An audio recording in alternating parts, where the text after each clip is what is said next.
Hey there, everyone. This is Chris Arndt. Getting to work on a little tutorial to show you what I went through in class yesterday as far as making basic cuts in Adobe Audition and a few other things we can mess around with our files. So to start, I have Adobe opened, and for those of you, well, honestly, anyone in the class, I am working on getting you guys into Audition. That ball is rolling. Hopefully we can get you access in the next little bit. If that changes and there's a bigger issue, we'll deal with the assignment accordingly. So, I have Adobe Audition open, and as far as opening up files, it's as easy as any other program. We're going to go up to File in the top corner. We're going to go to Open, or in my case, I'm going to open Recent. And we're going to find the file we want. In your case, you're looking for Alice in Wonderland for the assignment. I'm going to be opening a sample file that's from the opening monologue of Ferris Bueller's Day Off. Don't ask. So the first thing I recommend when we're working with any file that we don't have a million backups of already is to pop on up to File, go to Save As, and just quick save a backup.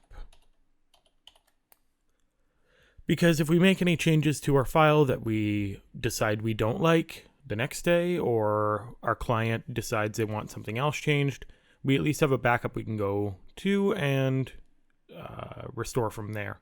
Or we can even go back and grab the audio and import it into our new audio, but that's something I'll teach you in the weeks to come. So, before I get into any editing, I want to show you the main sections, and I'm just going to reset my normal layout to default. For anyone who's curious, the way we do that is up top here we have our different, they're called workspaces, and they each have different functions. If you're editing audio to video, if you're producing for radio, in our case we'll use default, and because I've changed mine already, I can click this little hamburger menu here, the 3 lines, and just select Reset to Saved Layout. That sets me back to the default you guys will find on any of the computers in school. That said, I don't like the default. The cool thing about Adobe is the entire workflow is customizable. If I had a second monitor, I could move some of this to there. Currently, I don't. So I'm going to go up to the hamburger menu beside Essential Sound over here and close it. Then I'm going to go to Selection/View and close that too. Finally, I'm going to hover over where it says Levels here. What I'm going to do is click on the title. I'll click and drag it over to the side of my screen until I get this little blue highlight on the far right side. When I let go, my levels pop to the side. Obviously, there's no reason for our levels meter to be this giant. So we can hover between where the 2 sections are and we get this little cursor. It's 2 arrows with 2 lines. We can click and drag with this cursor just to make that section smaller. So as far as the sections we get to play with, we have kind of 4 main sections here. I'm just going to turn one more thing off. We'll talk about that in a moment. We have this first section up here in the top left called our Files section. This is where if we had multiple files open, we'd see an entire list of the files we've recently been using or are still open in the program.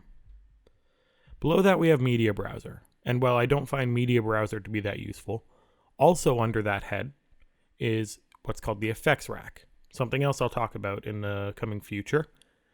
Essentially, this section lets us apply different effects and turn them off and on whenever we want. Next we have the waveform section, which shows our actual audio, whatever we have loaded up.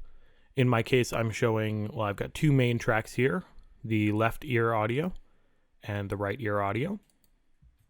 Up top, we also have a view of our entire audio that we're able to zoom in and out on by dragging from the sides.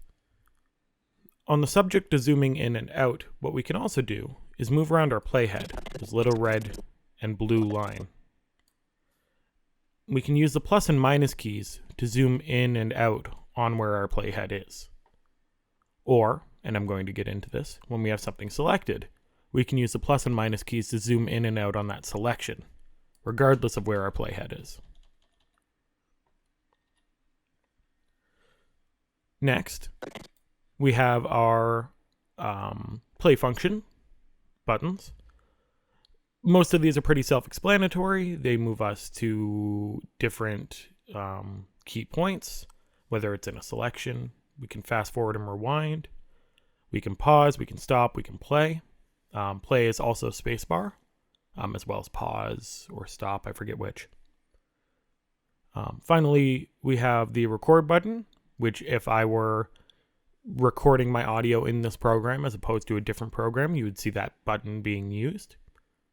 We have the loop playback button, which means that when we have a selection and we play through it, once it reaches the end, it will loop back to the beginning and play all over again.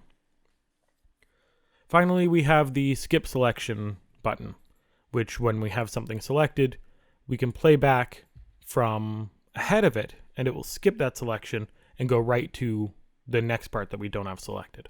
I'll give you an example of that now. In school. Moaning and wailing in school. Moaning and wailing in school. Moaning and wailing. As well, to give you an idea of what the loop function does, I'll quick use that as well. And when you're bent over, and when you're bent over, and when you're bent over. Not the most convenient audio, but it works. So the next thing I want to talk about is our levels section, which shows what volume our audio is playing back at. If you'll recall from class, I talked about decibels, which is what audio is measured in, at least its volume. As a rule of thumb, when we're working in audio editing programs, if something reaches 0 decibels, that's the point at which our audio starts distorting. You'll know the sound because it will sound very tinny and crunched and just kind of gross. I'm not going to do an example here just because I can't guarantee that it won't blow out my speaker. The key for you guys to remember is when you're editing, you want your audio to fall between this -12 and -6 range. That's where you want all your audio to wind up when by the time you're done editing. You'll also notice, and I didn't really show this in class too much, that on our waveform we can also see a little scale showing the decibels beside both our left and right tracks. This scale lets us know where our audio is peaking. So if we look to, for example, this peak right here, you'll see that it's falling just below this little green line, which is indicative of -6 decibels. So when I play it back, if you don't stop and look around once in a while, you could miss it. If you don't stop and look around once in a while, you could miss it. You would notice that the audio peaked just below -6, probably at -7 or 8 there. Beyond that, we also have a few other things we can play around with on this program. The biggest key being the various tools we have access to. Most of these are saved for when we're playing around in multi-track, which I'll be showing you next week.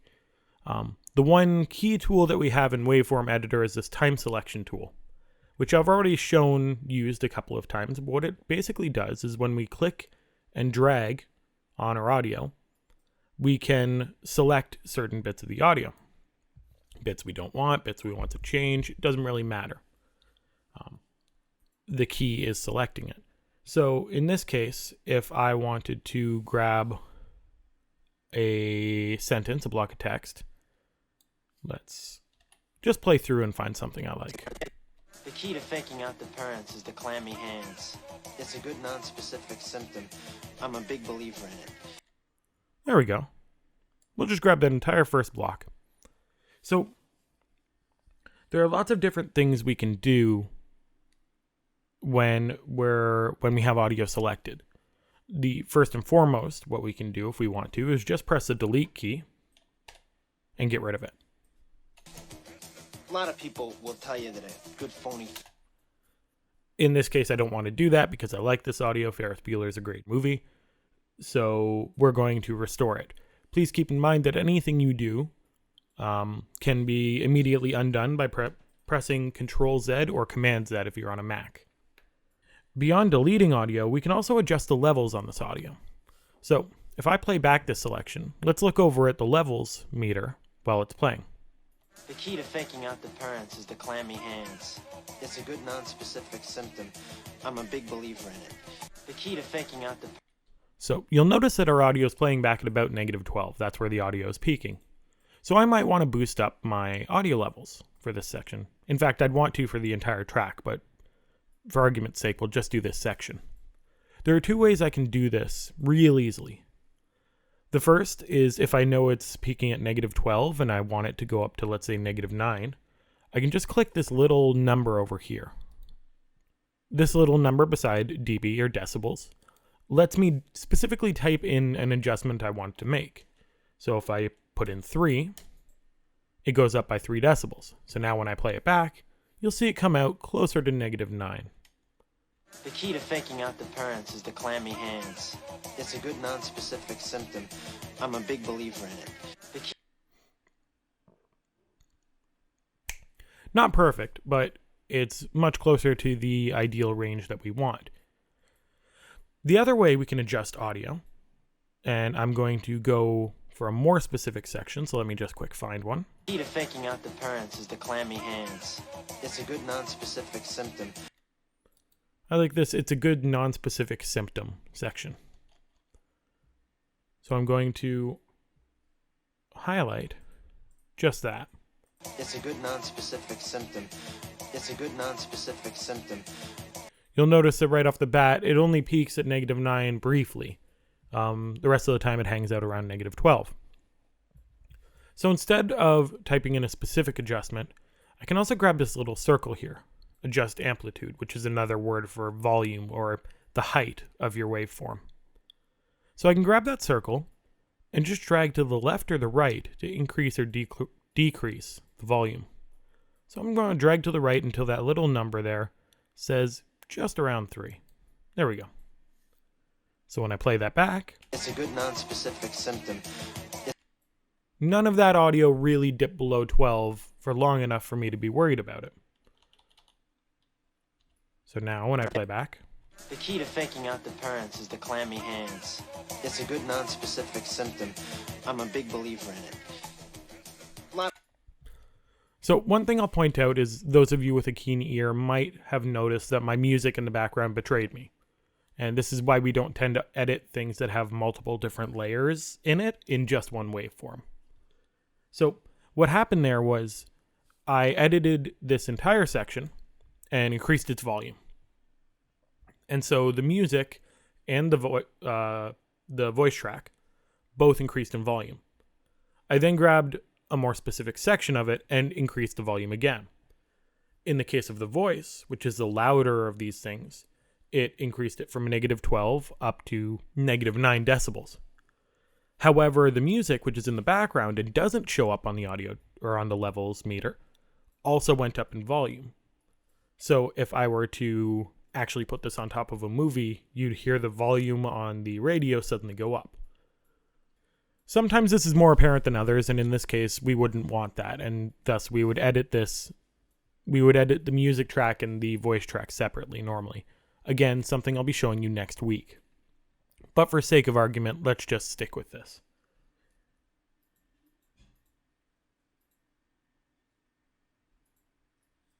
The only other thing I want to point out as far as selecting audio is that if we want to deselect, rather than just grab an entire new section, if we just don't want to, let's say, loop back audio, what we can do is we can press the G key, and that will deselect anything we have selected.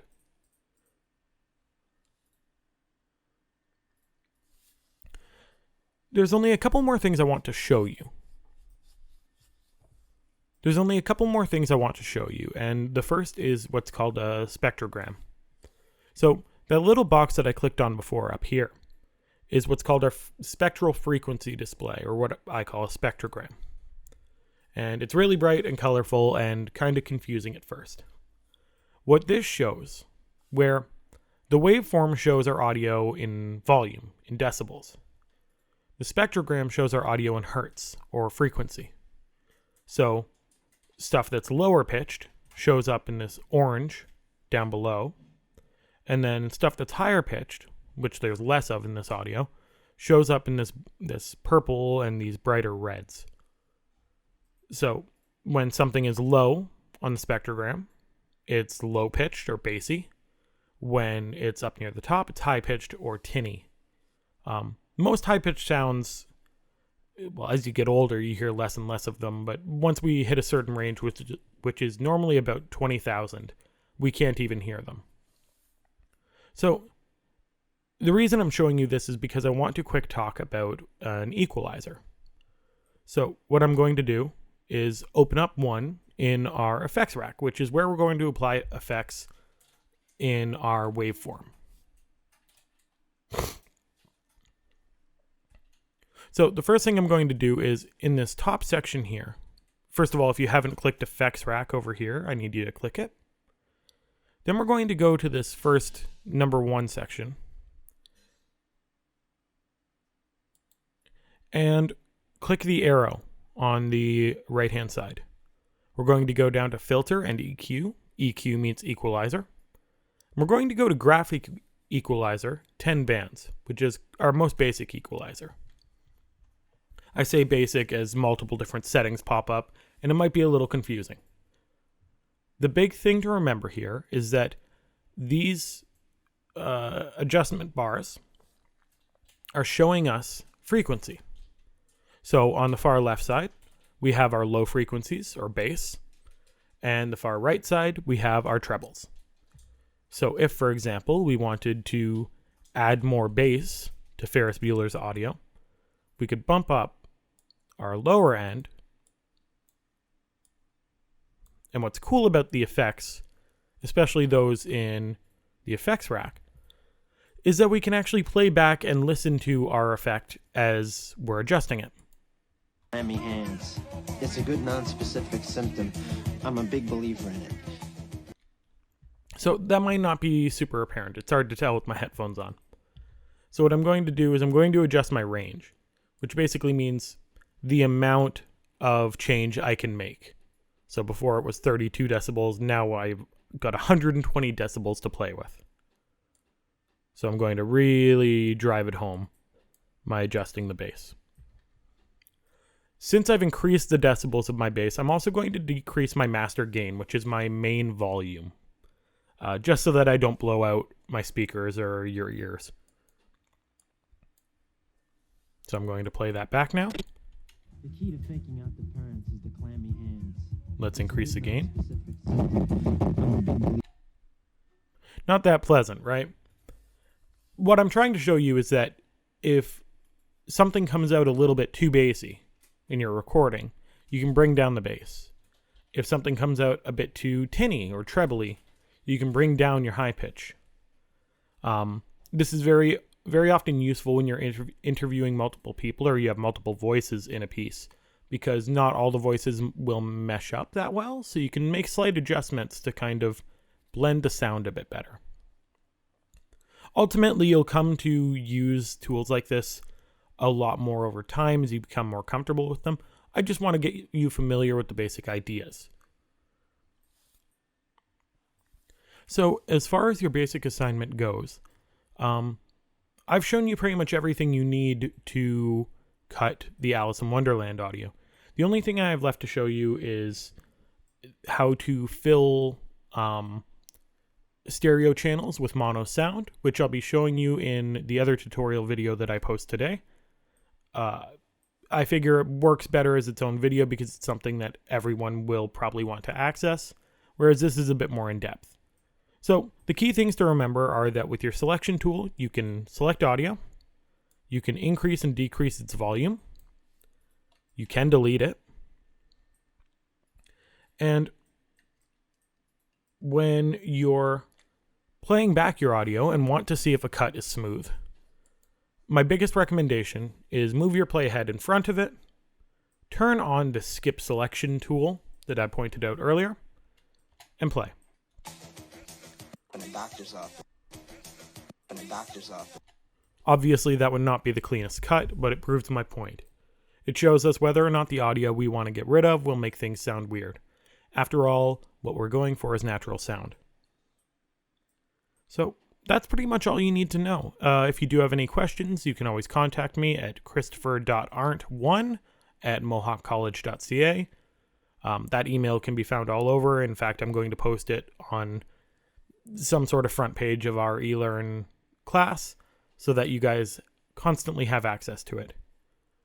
So again, if you have any questions, feel free to ask, and I look forward to seeing your work next week and seeing you guys in class. Have a good one.